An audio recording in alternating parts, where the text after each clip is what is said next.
बाक्सा जिल्लानि भारत भुटान सिमानि सुबनखाता हालामनि गोबां गामिफोरा दासिमबो गोग्गो दै मोनलोंनायनिफ्राय जानगाराव थाबोनांगौ जादों। जाय समाव रायजोआव नखर नखर गोग्गो लोंग्रा दै जगायनाय बाथ्रा बुंबोबाय थानाय समावबो बाक्सानि गंसे गामियाव गोग्गो लोंग्रा दै मोननो हायाखै। जोंनि बर'नि इउटुबार आदामोन दाना बुंदो सोर सोर मा मावखो सोर सोर मा मावाखै 17 साल 17 बोसोर सोर मा मावबोखोमोन 17 बोसोरनि उनाव सोर मा मावगासिनो दे दाना इउटुबारफ्रा गामि गामि गिदिंनानै देखायफैदो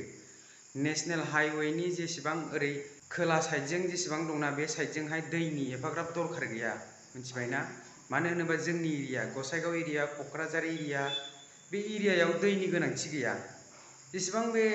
हाजो एरिया जेरैहाय हरे दादगारि साइडजों लादो चिरां डिस्ट्रिक्टनि हरे दादगारि साइडजों सान्थिफुर साइडजों बे साइडजोंथ' दैनि बिराद खम बे साइडजों वाटार साप्लाइ बानायाब्लानो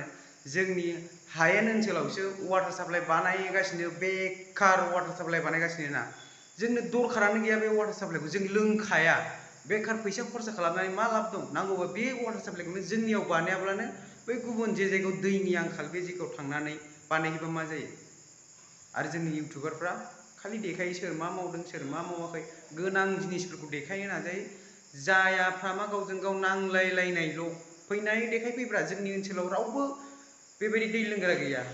जोंनियाव गावबागाव टिपकल दं दैखर दं थेवबाबो आरो एक्वागार्ड होनानै लोंग्रासो बाव मिथिबायना जोंनि एरियायाव जोंनियाव मानो वाटार साप्लाइ नांगौ रावबो दरखार गैया खेवाबो दैखौबो हगारनानैबो दोना